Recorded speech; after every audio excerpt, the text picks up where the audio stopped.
everybody. So, we are recording this second episode in the studio of my co-host Oscar. This time it's actually a recording studio, as you can imagine. How are you doing, Oscar? Oh man, I'm doing pretty good. Pretty good day. I heard you went jean shopping recently. How about you tell us a little bit about that before we really get started? Oh my god. Alright, so a little backstory. So I was at this one store, regular department store, whatever. We can call it Schmoll's. I'm going in there, I'm looking at an entire wall of jeans. Now keep in mind, I wear clothes until they literally rip open. And you can see things that are a part of my nether regions. That's when I'll say, alright, it's time to put them away.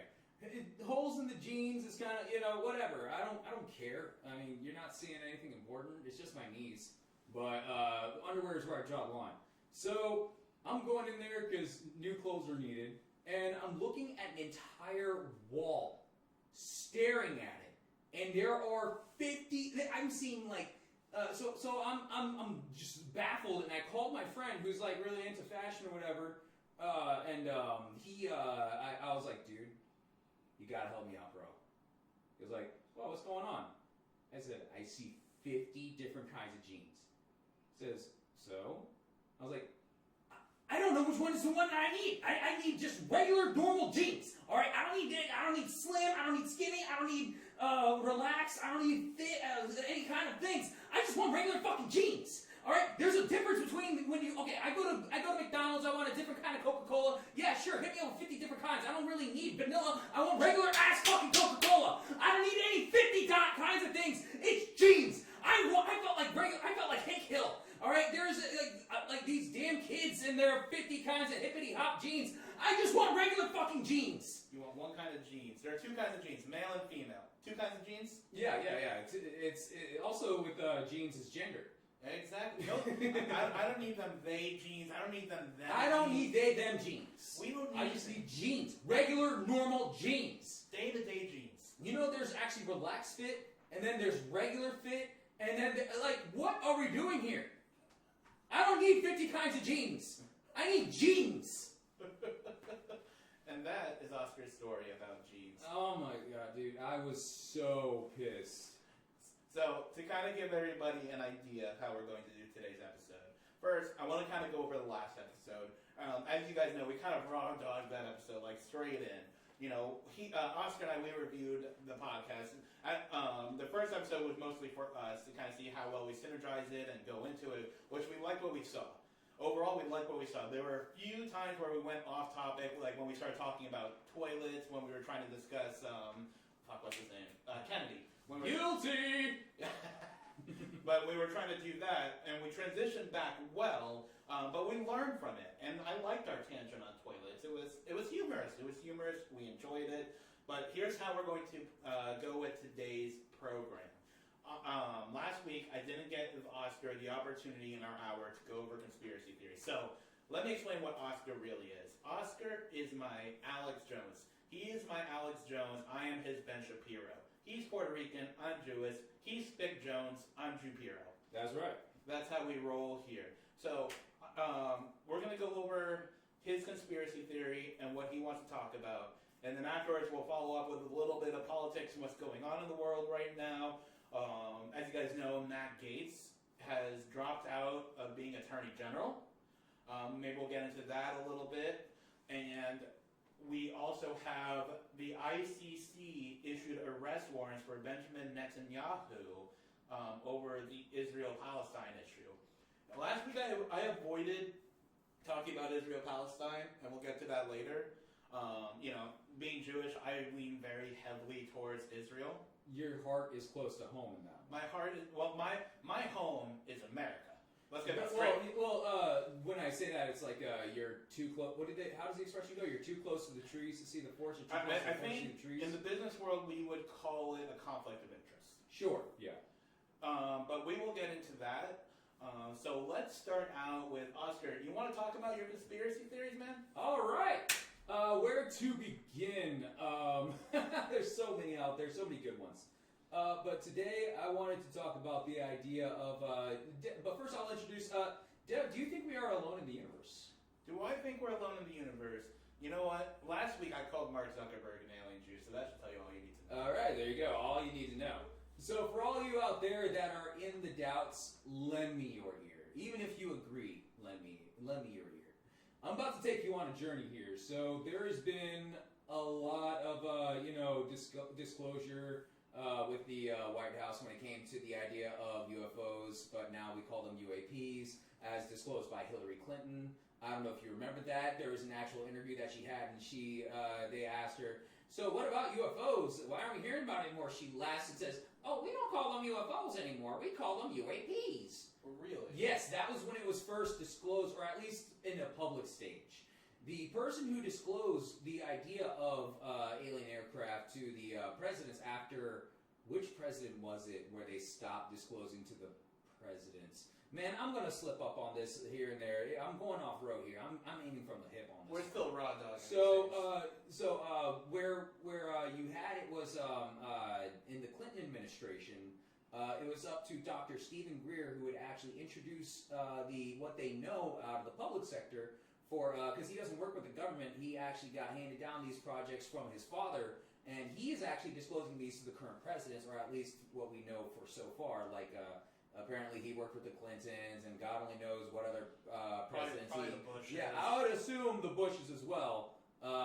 Because and this is what I still believe is the idea that since 1973 we've seen 3 consistent names on the ballots. Okay, it was Biden, Bush, and Clinton. We kept seeing them on. This past election was the first one where we didn't see those 3 names. So what does that tell me is the idea that the certain people. But that's another conspiracy theory for another day. Let me get back on track.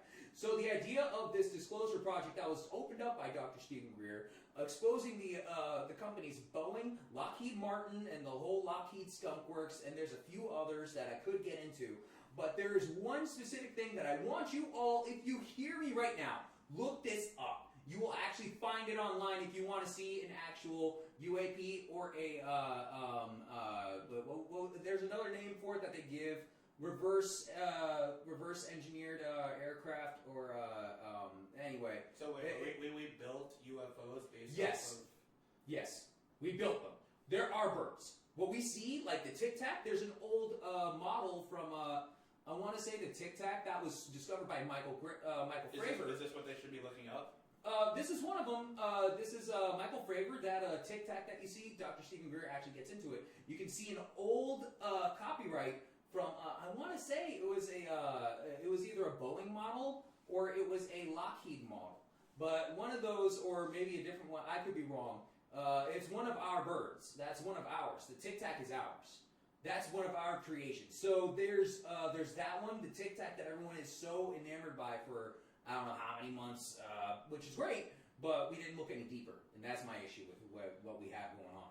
But the one that I want you all to look up, and I pulled it up right now. I'm going to hand it over to my co-host here. After I say the first line, because I got to tell you, I found this on military.com.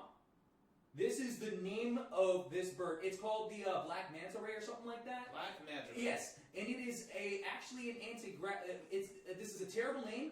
It's an anti-gravity spacecraft. Really, these things do not operate by anti-gravity. They create their own gravity field where you can actually have gravity in the front of your vehicle, and it can basically bend space and time.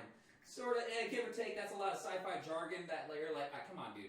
But when you look it up, you'll actually see, oh, shit, maybe there's something to this. So the very first line, okay, in military.com, it says TR-3B, anti-gravity spacecraft.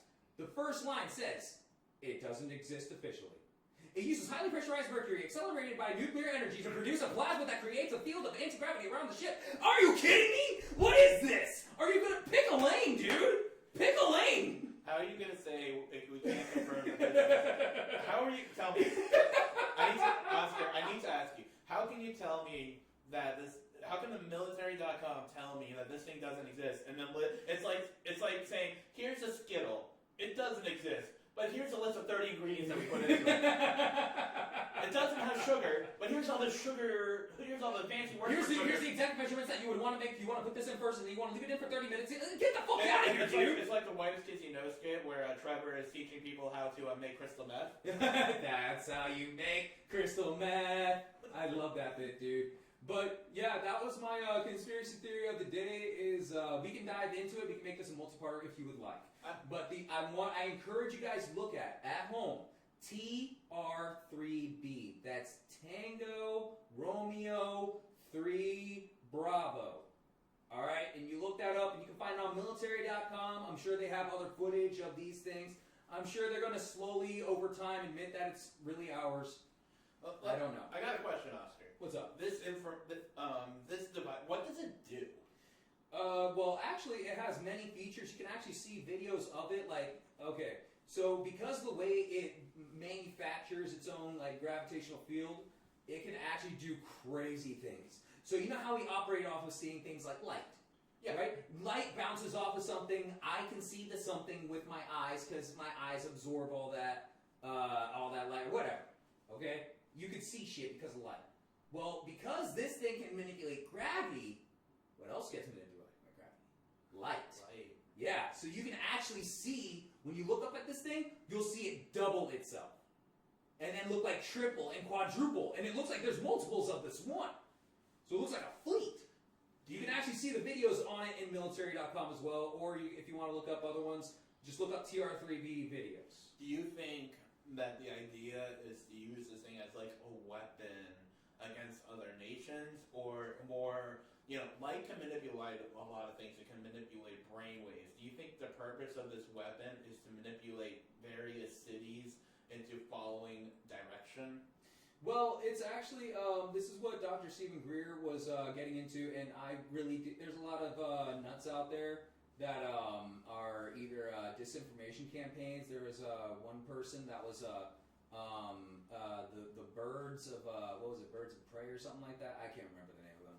But they were listed as CIA operatives that would be in disguise, in public, and disclosing like, yeah, we have contact with this UFO, they're trying to kill us. And it turns out that, no, they were just a disinformation campaign by the CIA. And you can actually look that up. I'm going to have to pull that up on another episode. I'm sorry, dude. But I know about that from the Dead Kennedy song called I Am the Owl. It's actually about one of the people from the CIA that was a part of these birds. There's another one called Sparrow or Swallow or something like that. With the whole, okay, so what they basically do is they send out disinformation campaigns. I believe Dr. Stephen Greer because of how much you can verify and how much you can actually see for looking up you want to fact check something, but how do you fact check this? So, I say that to say this. Dr. Stephen Greer was talking about how this is not just an American thing. This is a global thing. A global government thing. We actually pick up and abduct people from other countries for human trafficking, drug trafficking, and we do all that with these birds, and then who's going to believe you? And that's what this is all about, black budgets. I can dive into this in another episode if you like. It's a whole we'll dive into it for sure in It's a another whole can of episode. As you guys know, Oscar's big into conspiracy theories. Oh, I'm in there. Like conspiracies. Like, I don't know anyone else that goes in there. But, for the sake of time, that, amazing conspiracy theory. What sums me is the fact that on military.com, they're like, can't confirm this exists, but here's how you make it. But we can't confirm it exists, but you have these materials. And, what's funny about that, did you see that the Pentagon failed an audit recently? That doesn't surprise me, but I have not seen that. No. Yeah. So it came out that the Pentagon had recently failed an audit. They're like losing money. They don't know where the money is going. But here's how you make it. Sure. Pentagon's losing money. Yeah. Okay. Okay. Well, that's why we have Doge now. That's why we have Dogecoin. Oh, I was talking about. Okay. I know what If you guys saw from last episode, we were talking. Did we talk about that last episode? We went into it slightly, but we ran out of time real quick. An hour. So the show currently is an hour, roughly. But it turns out we need more than an hour. But I'm going to skip that for now. We got into it a little bit. The Department of Government Efficiency, headed by Vivek Ramaswamy. Oh, dude, Ramaswamy. And Elon Musk. Muskenator. the Muskinator, the owner of X. Follow us on X, KSR-Unscripted. Shameless plug right there. Oh, yeah. Absolutely shameless. Absolutely. But Elon Musk and Vidic are running the Department of Government Efficiency. They've been coming out with various plans on how they're going to reduce multiple agencies. Like, think the Argentinian president. What's his name? Oh man, afuera! I love that guy. Here, tell us the story, Oscar. You're better at Spanish than I am because it comes with your color. Brown history from the brown guy. Brown history from the brown guy. You get Jew history from the Jew guy over here. There we go. So there is a Argentinian. I guess I don't know if he's president. He's a president. Okay, I wasn't sure if they did presidents or prime ministers down there, but this dude is amazing. He's like, so I don't know where you fall in line, but I'm still cool with some ideas of it, but I'm not with it. Libertarian. This guy is libertarian. So I think the way I would see myself is I am like, if I were to give myself a percentage, I'd say 80% libertarian. You know what? That's a fair thing. Give yourself a percentage. Don't say all or nothing. I can agree with that. I'm not an all or nothing guy. I'm going to explain why I'm not an all or nothing guy. The reason why is there are just some things I don't agree with. There are some things, and there are other things I agree with. I'm not all in, like, I'm a Republican, but I'm not all in with every single Republican belief. No. That would make me, what's the word? Sheep. Wake up, sheeple! So there's okay, so this guy, this president, down there in Argentina. So he was a libertarian, and his name is Javier Milei, whatever. This guy, oh dude, fantastic guy. So he was talking about how we're going to get rid of, let's say, Department of the Economy, afuera, which afuera, so saying fuera is supposed to mean out, and then to say afuera is to out, which idiomatically would translate to get out of here. So that's basically what he's saying, get out of here. So we're going to kick that out. And then he doesn't believe in pruning, he believes in the chainsaw. So he's saying, Department of afuera! Department of afuera! And he's just going up to this bulletin board. Excuse me. Just ripping stuff off, saying like, oh, this department, get it out of here! This one, you're out of here! This one, you're out of here! So that's why I just love that guy. He's so enthusiastic about cutting this government down, like this expenditures. Useless spending going away. Yes. There is so much wasted spending, and we went into last week with the dancing lobsters, and we have so much useless spending in government. Like everyone always talks about the big ones, like we have a huge military budget, or we spend a lot on social issues, which a lot of those are fine. But what's not fine is teaching a shrimp how to walk on a treadmill. Oh my god, dude. Why is that a fucking thing? Or like how much money we randomly give other countries. I understand helping our allies, funding our allies because it kind of keeps our enemies down. Yeah, it does. Like I fully get that, but what I don't understand is the idea of them not paying us back over a course of time. And this week, Biden is attempting to forgive $4.5 billion. That's with a B. The letter B. It comes after A. $4.5 billion in Ukraine debt. Oh, dude. You gotta be kidding me. I'm not shitting you. That money, instead of Ukraine paying for it, the American taxpayer would be responsible. Jeez. What are your thoughts on that? Knowing that we're in your house right now. You got to pay for this house. Yeah. And instead, you're helping. You're instead paying for a foreign country to fight a war. Yes, Russia and the United States are on opposite sides of various issues. Yes, I fully believe in American might, American power, and that we should be number one. And kicking our enemies down, I fully get that for us, so that way America can remain number one. But motherfucker, you gotta pay your debt. Yeah, we got bills to pay too. Like, we're trying to keep some of you guys are probably trying to keep the lights on, and instead you're paying to bomb some Russian city. Like, Okay, so my thoughts on the matter, because I personally knew this one Ukrainian. She'll never hear this, so I'll just say it. She's really smoking hot. And, so that might have something to do with it, but could you imagine she listened to this podcast next day? Look, those Ukrainian women have things going on. I have no idea what. Anyway, It's a Slav. It's a Slav. Yeah, that's definitely. As far as bands and musicians, I love like there's Global Bordello, there's Rock Front, there's a few Ukrainian bands that I still listen to. So there's great sympathy that I have for them as a culture and as a people. But at a certain point, if I'm helping you out in a dogfight, you gonna have my back? No? Well, damn. Are we boys? Are we budskis? Like, what's going on here? I thought we were cool. So I'm not saying they need to help us out, but I'm not saying for them to help us out tomorrow, because I get it. You got to recover a little bit. How long did it take for Germany to come back and pay after all that war? Germany didn't Reminder: Hitler bad. Hitler bad. Hitler bad. Hitler bad. Woo woo woo. Hitler bad. I feel like we have to explain that because of the comments that we got on the last podcast. We'll get into that at the end of the episode. I think that'll be a fun topic. Yeah, that'll be a great topic. But for World War I, Germany never fully paid back their debts from World War I, which is why part of the Really? Because I know that it's part of the Europe reason. did. It's part of the reason why we had a Second World War. If you're talking about the Marshall Plan, so that I don't know if they fully paid that back. That's something I'd have to look up.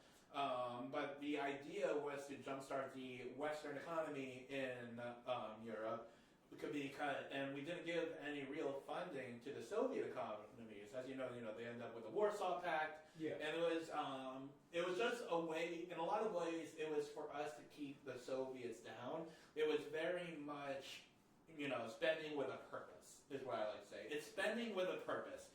So we spent that money knowing they would recover faster as a result and show, hey, look, capitalism recovers like this. Why are you guys still in bombed buildings? It's to demoralize those that were living underneath the Iron Curtain. It's a demoralizer, and Stalin knew that it was.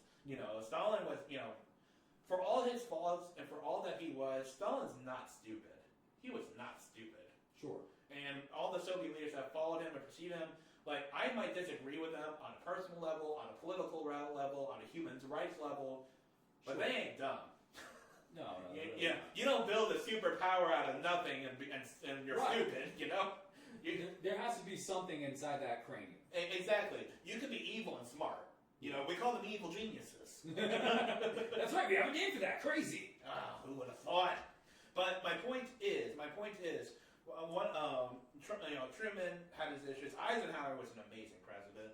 Okay. But a lot of, kind of how that went down, a lot of the ideas was it was just a big poker game, back and forth, and the idea was to build up the European economy, to kill the morale of the people living within the Soviet Union. If you remember, the Berlin Wall would go up around this time too, because people would leave East Berlin, go to West Berlin, which was controlled by the Allies, because life was so much better in West Berlin. And the thing about Berlin itself was deep in East Germany, which was totally controlled by the Soviet Union, except for West Berlin. And of all the economies in East Germany, there was only one that was doing well, and that was West Berlin. And the Soviet Union did not have as much money as us. The United States, our suffering in World War II was the bombing in Pearl Harbor. That is the only time that American soil was really under threat. The Soviet Union was 20 million civilians died in World War II in the Soviet Union. They had cities completely flattened, destroyed, wasted. So their recovery was always going to take longer than the United States, because the United States didn't have direct damage to its cities. New York City wasn't being pounded for 2 straight years like Stalingrad was. Okay. So we had we had a head start on it, and from when you have a royal flush like we did, the United States basically had a royal flush. We were able to get such a huge advantage over the Soviet Union start that the fact that the Soviet Union caught up itself, it just shows how Yeah, intelligent the Soviets it were. shows some level of competency with what they were doing. Exactly. So when it comes back to the Ukraine situation right now, that $4.5 billion, what is the plan with forgiving it? We gave that money to them because it served a purpose. We were trying to keep Russia from gaining any more power to not spread their sphere of influence, because if they spread their sphere of influence over the remaining parts of Europe, you're thinking like, we have a giant moat in the United States. Why do we care so much? Well, why do we care so much? Well, what happens if they try and influence Mexico? What happens if they influence Brazil? Well, that's getting a little closer to home. You remember the Cuban Missile Crisis? That was pretty close to home.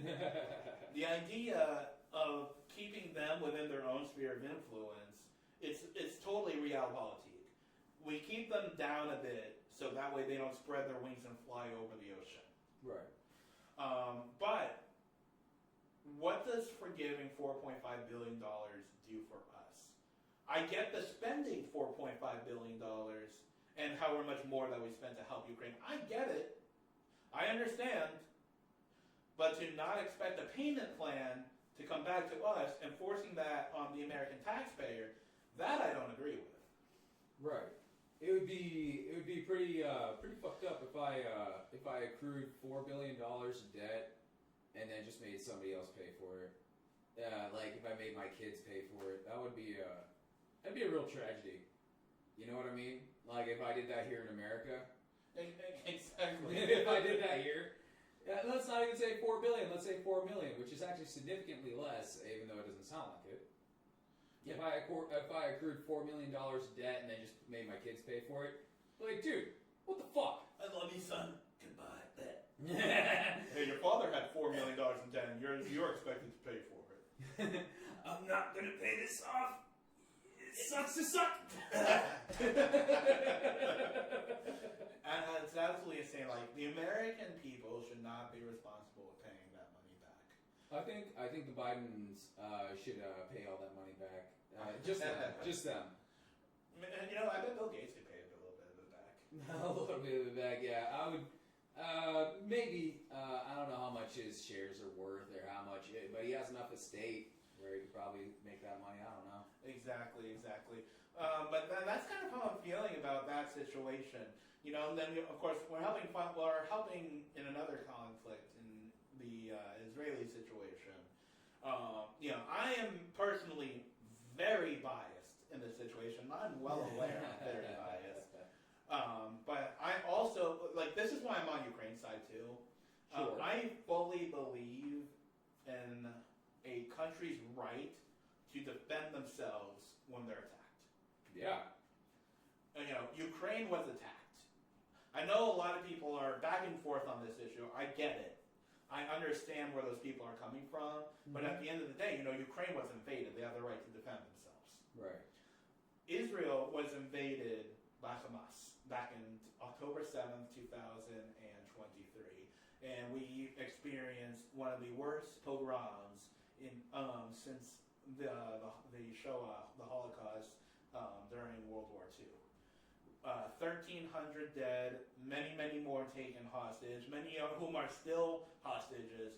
Women were raped, babies were murdered, and the left has the audacity to say that this is Israel's fault.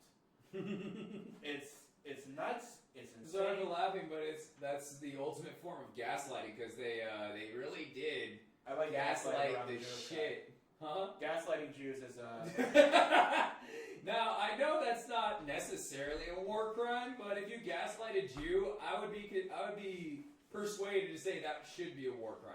I agree. But well, at least a hate crime. But apparently, Israeli leaders are now being charged with war crimes, and arrest warrants were put out for multiple Israeli leaders, including Prime Minister Benjamin Netanyahu, for his arrest.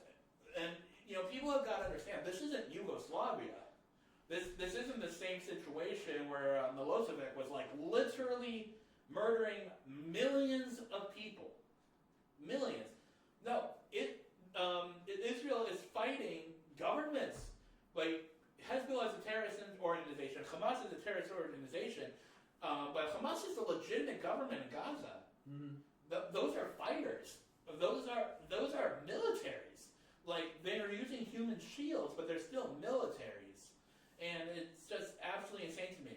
Civilians dying in war is sad, and it sucks. But when the leaders are hiding behind civilians, when the civilians are being mistaken for soldiers because enemy combatants aren't wearing legitimate uniforms, they're hiding amongst civilians, which itself is a war crime.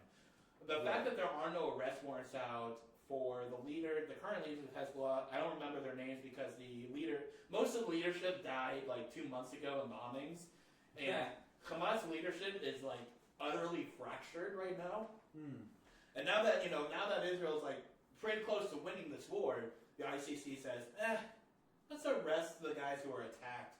That'd be like, think of the Nuremberg trials. That would be like arresting Harry Truman for nuking Japan. Can you imagine saying, listen, we know you were attacked, but you shouldn't have bombed them. I realize they punched you, but did you have to kick them? Like, I understand that they killed your son, but did you have to throat chop them? I mean, like, yes. What do you think? What are your thoughts on this? I believe that whenever you, so here in America, we have a different set of rules. And I'm going somewhere with this, so bear with me, I'm going to take you on a ride. If, one thing that we have here in America, it's not common between other countries, especially right now in these times, but we have the right to bear arms, and we have the right to defend ourselves. If you aim a gun at me, or you threaten me or my family, you have forfeited your right to live. In my eyes, you have forfeited your right to live. I don't care if you did or did not fire a bullet. If you actually point your gun at me, you do anything to threaten me or injure me in any way, good luck, buddy. I'm very big on the idea of self-defense. I'd rather avoid the conflict entirely. I'd rather go to work the next day and earn my paycheck to afford my house. That is my ideal scenario. But if you give me no choice, you have forfeited your right to live. And that's my thoughts on translating it into the global stage. And here's what gets me too. You better make sure you kill them because they can sue you if they live. He should have just killed me. I wanted you to suffer. No, but that's the thing of it in my eyes is that whenever you do something to somebody and like, okay, don't dish out what you can't take, right? So I guess it was, you really shouldn't have gone that far. Oh, you took it too far. Well, bitch, you crossed the line. Yeah, don't if you don't know me or how I'm gonna react, maybe don't try it. Listen, and the idea of war crimes being applied to the defending party, in my opinion, is so stupid. If someone is coming at you and shooting you, you don't care what some old head said in 1915 during, not 1915, but like 1896 during like Hague conferences or Geneva conventions. Like, if I'm gonna die, I'm using everything I've got. Flamethrowers, mustard gas, whatever you got. Like, if I'm being shot at, I'm gonna think, hold on, I gotta see if I can shoot him back. Where's Geneva? Okay, here's page 34, subsection AC. Okay, I can shoot this weapon as long as it has like 3 millimeters of round. No one gives a shit about that. No one gives a shit. If you're going to die, you're gonna defend yourself. Like, if you have a weapon that would guarantee you live, you fucking use it. So the idea of, and this is more of a devil's advocate, me reaching out an olive branch to them, but if you're hiding behind civilians, it's like, oh, well, I gotta do what I can to win. Well, I get that you're trying to survive, but if you put a woman or a child or some civilian who has nothing to do with your conflict, I get it, yeah, you're in survival mode, but you're a pussy. You're a fucking pussy. If I slap the shit out of somebody at a bar who's bigger than me, and I think my only way of defense is to put a woman between us, everyone's gonna point and laugh at me and call me a fucking pussy. Yeah, sure, I might live, but dude, can you live with yourself? And the fact that you can live with yourself after doing shit like that, fuck you. That's just my thing, man. Fuck you. You have to have some pussy between your legs or some some roast beef hanging between your fucking vagina lips right there. Because damn, dude, what are you doing with your life, man? And that's pretty much what happened. Hamas slapped the shit out of Israel, a bigger party, and you know what? They went and ran behind women and children. Yeah, dude, like, fuck off. Man. I mean, what's Israel supposed to do? Not try to get the hostages back? Be like, oh, that hurt. Let me call, let me see if the ICC can help me here. Ow, stop. Is that what you expected? Is that really what you expected? Is that what Hamas expected Jews to do nowadays, to cower in fear? Well, no. My people are done fucking cowering in fear. Yeah, there you go, man. That's it. That's just what it's about. You know, God forbid Jews stand up for themselves. No, you can oy vey yourself down. Just kvetch yourself in a corner and just take it. Nah, fuck you. That sounded too real for me. Thank you. I've been working on my Jewish accent for a while now. God, I feel like I heard my great grandmother all over. She's alive again. I feel that. But let's get off Israel Palestine because I can go on a tangent on this forever. Sure. You know where I stand on the whole fucking issue. Let's talk about Matt Gaetz. Matt Gaetz. Mm-hmm. Matt So, Gaetz. if anybody else saw, he stepped down from trying to be confirmed for Attorney General. He has resigned from Congress. And here is what I read on the reason why. Okay. So, he doesn't think he did anything wrong. I don't know enough information about it to know if he did anything wrong. So I'm not going to comment on that. But what I respect about him for this, and here's what I respect. He said that he decided to step back because he didn't want this to distract from what Trump's planning to do, his agenda, and how he's going to make this country great again. He didn't want himself to be forced to be a distraction for what's actually important. He didn't want something to be someone that the left clings onto as like a target of interest to start blocking Trump's plans to make America great. So he backed out. Mm-hmm. What are your thoughts on that? Well, I was just looking up the accusations and seeing if there was any specifics. So far, I don't see anything that was specific, but there are two main things that I really want to hone in on that I'm seeing right here. Because this reasoning may be true. And I totally, if that's the case, then, yeah, maybe. Okay, go for it, man. Like, step away so that someone can actually maintain the spotlight, sure. The only thing I knew about Matt Gaetz, before I get into what I see here, is that he was on Timcast IRL podcast a couple of times. He, every time I heard him speak, he seemed like, he had wits about him. So I was like, oh, okay, right on.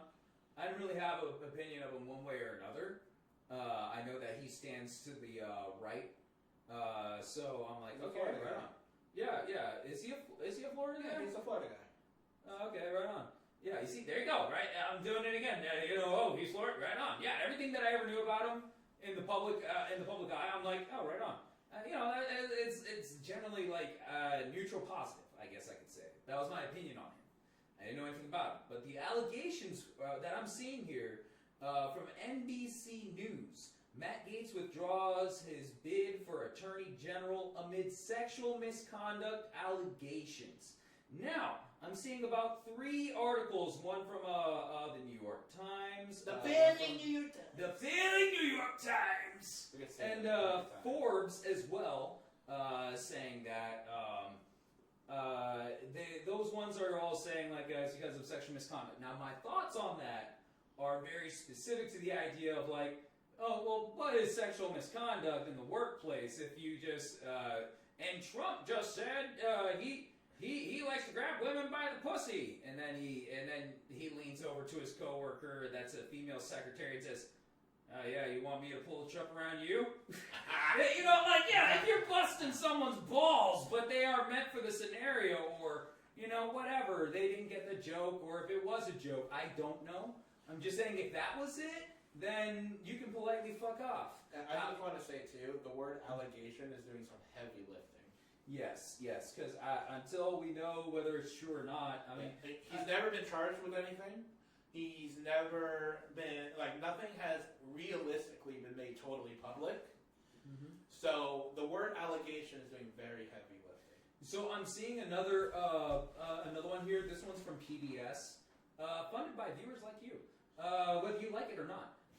So there's one. This one from PBS says Gaetz ends Attorney General bid amid scrutiny over sex trafficking allegations. That is a huge allegation right there. Sex trafficking. That's new for me. Like, dude, I'm not gonna defend that. Yeah, no, I'm not gonna defend. If it's true, fuck the guy. If it's true, 100%. If it's true. But if it's not true, and whoever made those allegations should be held responsible. Yeah, in some place called Splinter. Have you heard of this news place, Splinter? Yeah, there's like 4 turtles there.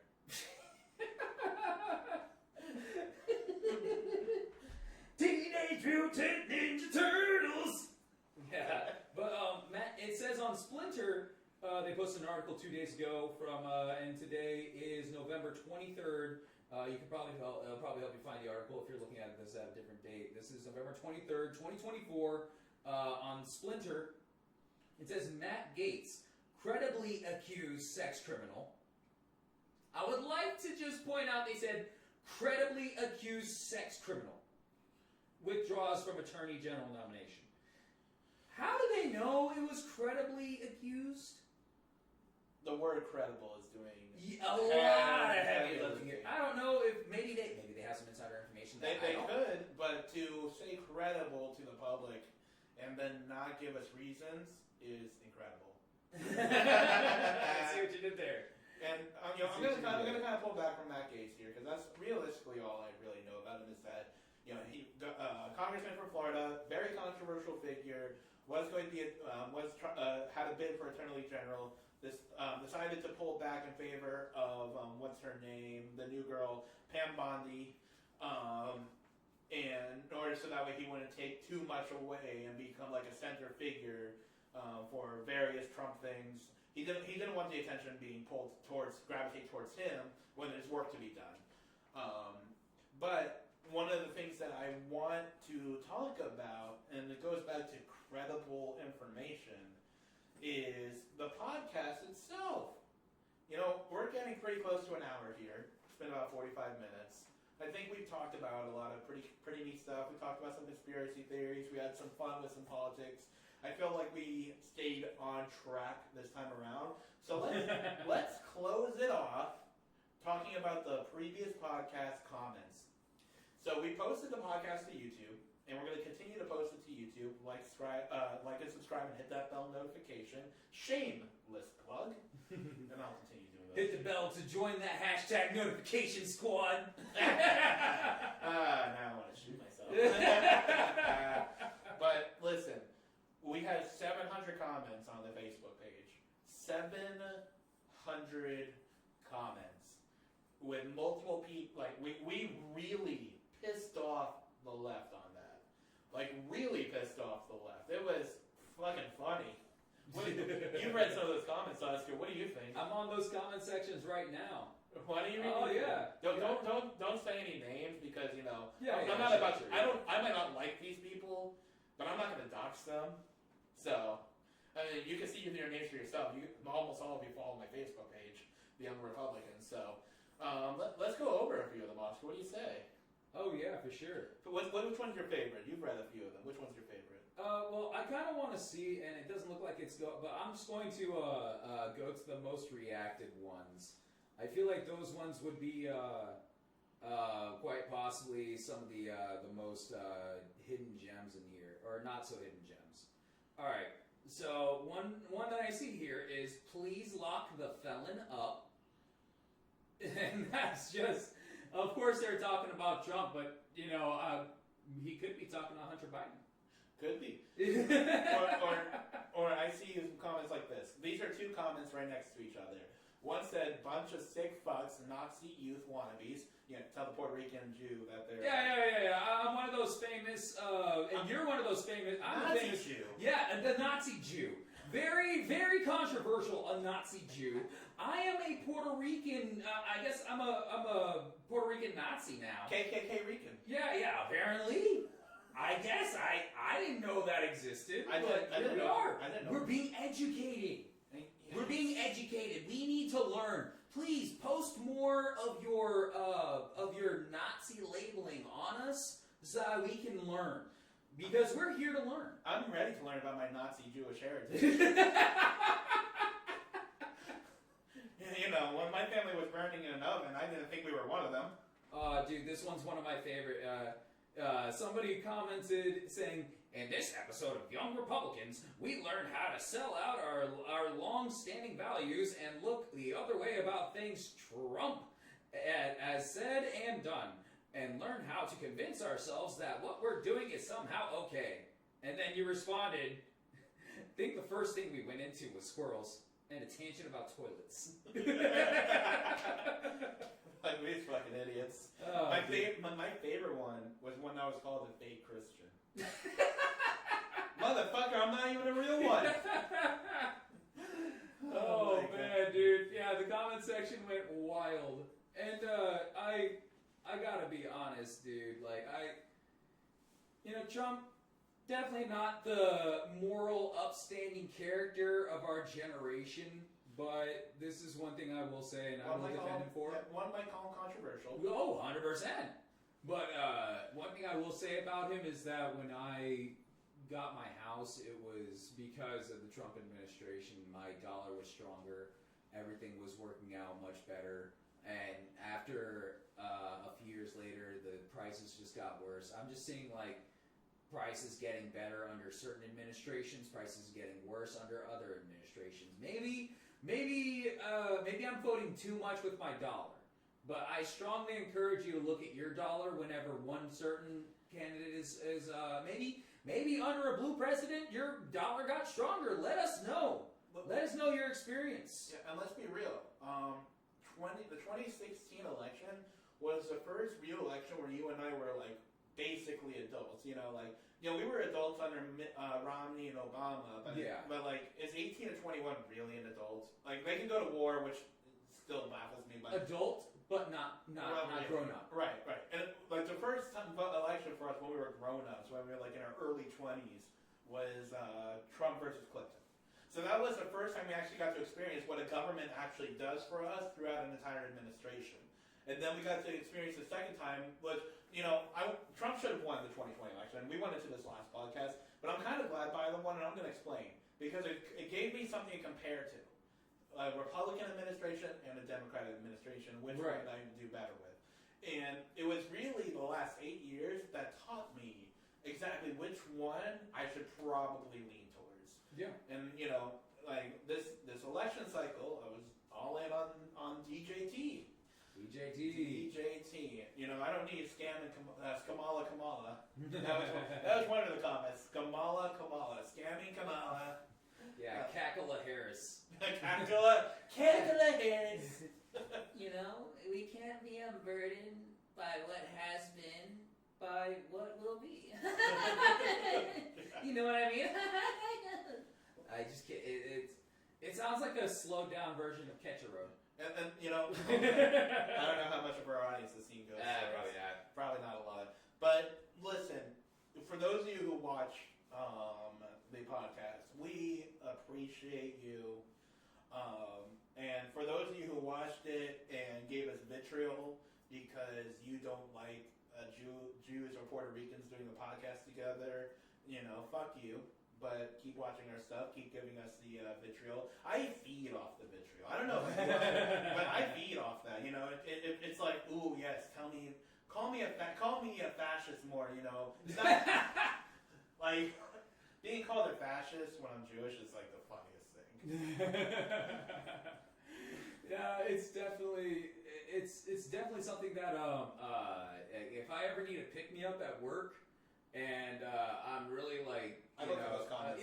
You look at those comments and realize, you know what, life ain't so bad. Puts a smile on my face. But everybody, thanks for watching KSR episode 2. We hope you enjoyed the logo. We have a logo now. Ooh yeah. You won't be looking at a blank screen, but we'll see you guys next time. Later.